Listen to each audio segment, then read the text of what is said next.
नमस्कार, समाधान भारत पे आप सभी दर्शकों का बहुत बहुत स्वागत है। मैं हूं आपके साथ कविता, उपस्थित हूं आपके समक्ष आज का बुलेटिन लेकर। क्या कुछ रहा प्रदेश भर में खास आपके समक्ष इस बुलेटिन में साझा करने वाले हैं, तो आइए नजर डालते हैं आज के बुलेटिन पर। सुप्रीम कोर्ट ने दिए आदेश, कहा कि 31 मई से पहले हर हाल में चुनाव करवाने होंगे।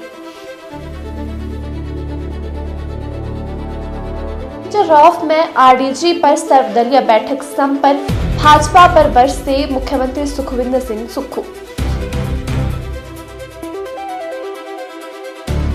हिमाचल प्रदेश के लोगों को सुप्रीम राहत, निजी भूमि पर सूखे गले खैर कटान पर रोक नहीं।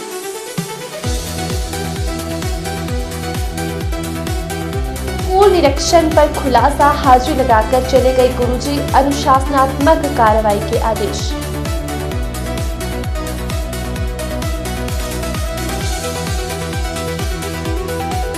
की तैयारी में बैठे बच्चे खून देकर शहर में भागते हुए स्कूल पहुंचे अभिभावक।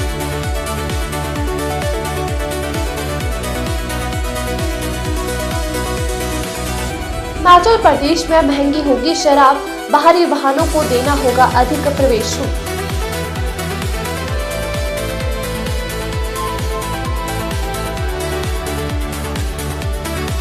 से पढ़ाई का नया मॉडल, केंद्र सरकार को भेजा प्रस्ताव, डॉक्टर संजीव अत्री ने तैयार की डिक्शनरी।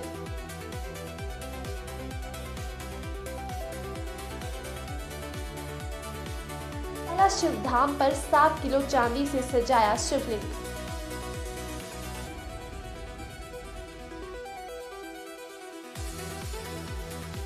शिक्षा में नकल के खिलाफ जीरो टॉलरेंस पॉलिसी, नोडल अधिकारी करेंगे निगरानी।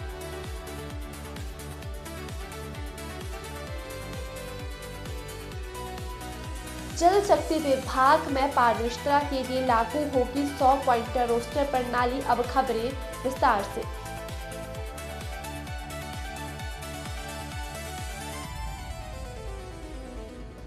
हिमाचल प्रदेश पंचायती राज और शहरी निकायों के चुनाव पर शुक्रवार को सुप्रीम कोर्ट ने स्थिति स्पष्ट कर दी है। सुप्रीम कोर्ट ने कहा कि 31 मई से पहले हर हाल में चुनाव करवाने होंगे। सुप्रीम कोर्ट ने कहा कि पुनर्सीमांकन के नाम पर संवैधानिक संस्थाओं के चुनाव को नहीं टाला जा सकता। मुख्य न्यायाधीश सूर्यकांत और न्यायाधीश जयमाला बागची की खंडपीठ ने यह फैसला सुनाया है।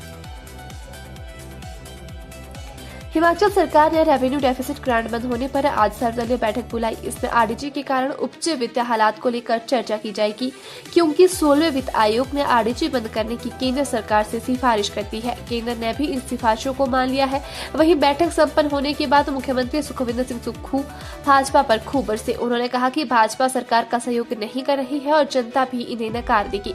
इसके साथ ही संसदीय कार्य मंत्री हर्षवर्धन चौहान ने कहा कि भाजपा के लोग सिर्फ लड़ने की मंशा से आए थे।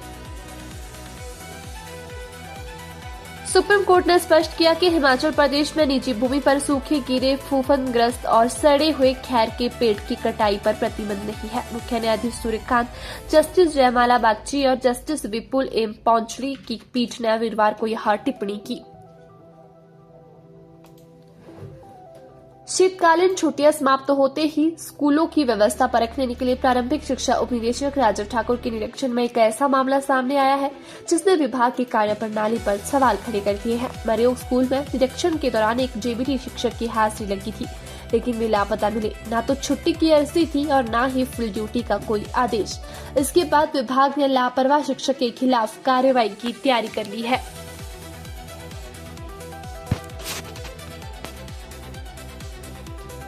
हिमाचल प्रदेश के जिला कांगड़ा के देहरा उपमंडल की ग्राम पंचायत चनौर की राजकीय प्राथमिक पाठशाला में वीरवार दोपहर एक व्यक्ति ने स्कूल में घुसकर मिड डे मील महिला वर्कर की दराटी से हत्या कर दी। महिला की पहचान सुलोचना देवी निवासी चनौर के रूप में हुई है। आरोपी राकेश कुमार उर्फ मोनू भी चनौर का ही रहने वाला है। पुलिस ने हत्या की प्राथमिक दर्ज कर आरोपी को गिरफ्तार कर लिया है। प्रारंभिक जांच में सामने आया है कि पैसों के लेन देन में आरोपी ने इस वारदात को अंजाम दिया है। पुलिस के मुताबिक आरोपी ने महिला से पैसे लेने थे। हिमाचल प्रदेश में शराब के ठेके महंगे नीलाम होंगे। इससे शराब महंगी हो सकती है। बाहरी राज्यों के वाहनों और हिमाचल आने पर अधिक प्रवेश शुल्क देना पड़ेगा। राज्य सरकार लॉटरी भी शुरू करेगी। केंद्र से राजस्व घाटा अनुदान बंद होने के बाद मुख्यमंत्री सुखविंदर सिंह सुक्खू की अध्यक्षता में हुई कैबिनेट की बैठक में आमदनी बढ़ाने के लिए ये फैसले लिए गए। प्रदेश में पहली बार शराब के ठेकों की ई नीलामी होगी। इसमें पूर्व टेंडर लगते थे। चालू वित्त वर्ष में जिस रेट पर ठेके व हिमाचल में प्रवेश के टोल बैरियर नीलाम हुए हैं वही बेस वैल्यू रहेगी और उस पर 10% की बढ़ोतरी होगी। इसके लिए कैबिनेट ने टोल टैक्स बैरियर पॉलिसी 2026 और 27 और आबाकारी पॉलिसी 2026-27 को मंजूरी दी। नए प्रावधान 1 अप्रैल से लागू होंगे। शराब ठेकों से 3000 करोड़ों की आमदनी की उम्मीद है। इससे पहले 2850 करोड़ हो रही थी। टोल बैरियर से 180 करोड़ का राजस्व प्राप्त होगा। भारत में सिनेमा को शिक्षा का प्रभावी माध्यम बनाने की दिशा में एक नया शैक्षिक मॉडल तैयार किया गया है। सेवानिवृत्त प्रधानाचार्य व शिक्षाविद डॉक्टर संजीव अत्री ने सिनेमा आधारित शिक्षण मॉडल विकसित कर इसे लागू करने का प्रस्ताव केंद्र सरकार को भेजा है। इस मॉडल के तहत कक्षा शिक्षण में विषयों को समझाने के लिए चयनित फिल्म दृश्यों का उपयोग किया जाएगा। डॉक्टर अत्री ने अपने अध्ययन में 3 वर्षों के दौरान 12,824 व्यावसायिक भारतीय फिल्मों का गहन विश्लेषण किया। अध्ययन के बाद उन्होंने 2,850 ऐसे प्रभावशाली फिल्म दृश्य चयनित किए जिन्हें कक्षा शिक्षण में प्रयोग किया जा सकता है। इन सभी दृश्यों को विषय, अध्याय और शैक्षिक उद्देश्य के अनुसार वर्गीकृत एक सिनेमा सीन डिक्शनरी तैयार की गई है। घुमारवीं सरकाघाट हाईवे पर स्थित द्वादश ज्योतिर्लिंग शिवधाम पन्याला में इस वर्ष महाशिवरात्रि का पर्व विशेष भव्यता के साथ मनाया जाएगा। इस बार मुख्य आकर्षक 7 किलो चांदी से अलंकृत किया गया मुख्य शिवलिंग रहेगा। पर्व से पूर्व विशेष कारीगरों ने शिवलिंग पर चांदी की परत चढ़ाई, जिससे मंदिर की आभा भी और निखर गई। मंदिर कमेटी के संस्थापक सदस्य एवं कानूनी सलाहकार प्रेम सिंह ठाकुर ने बताया कि श्रद्धालुओं की आस्था को ध्यान में रखते हुए मुख्य शिवलिंग को चांदी से मंडित किया गया है। इसके लिए पर्वतीय क्षेत्रों से कुशल कारीगर बुलाए गए थे। साथ ही मंदिरों के स्तंभों पर लकड़ी की बारीक नक्काशी का कार्य पिछले 2 वर्षों से निरंतर जारी है, जिस पर करीब 10 लाख रुपए की लागत आ रही है। हिमाचल प्रदेश स्कूल शिक्षा निदेशालय ने 10वीं और 12वीं कक्षा की बोर्ड परीक्षाओं को निष्पक्ष, पारदर्शी और बिना किसी गड़बड़ी के कराने के लिए पूरे और कड़े निर्देश जारी किए हैं। नकल और गलत तरीकों के इस्तेमाल के खिलाफ जीरो टॉलरेंस पॉलिसी के अपने वादे को दोहराते हुए निदेशालय ने पूरे राज्य में परीक्षाओं की विश्वसनीयता बनाए रखने के लिए एक मजबूत और टेक्नोलॉजी से चलने वाला मॉनिटरिंग सिस्टम बनाया है। निदेशालय स्कूल शिक्षा आशीष कोहली ने कहा कि इन उपायों में सभी परीक्षा केंद्रों में सीसीटीवी कैमरा लगाना जरूरी कर दिया गया है। प्रदेश सरकार ने जल शक्ति विभाग में सहायक अभियंता क्लास 1 के पदों के लिए भर्ती एवं पदोन्नति नियमों में संशोधन किया है। विभाग के सचिव डॉक्टर अभिषेक जैन ने अधिसूचना जारी कर दी है। भर्ती में पारदर्शिता के लिए 100 पॉइंट्स रोस्टर प्रणाली लागू होगी।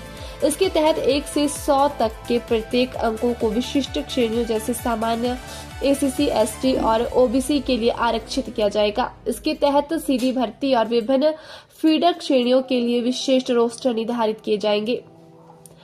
अधिसूचना में स्पष्ट किया गया है कि यदि किसी श्रेणी में उपयुक्त उम्मीदवार उपलब्ध नहीं होते हैं तो उन पदों को अन्य निर्धारित श्रेणियों से भरा जा सकेगा। फिलहाल इतना ही। ऐसे ही तमाम खबरों को जानने के लिए जुड़े रहे समाधान भारत के साथ। तब तक के लिए धन्यवाद।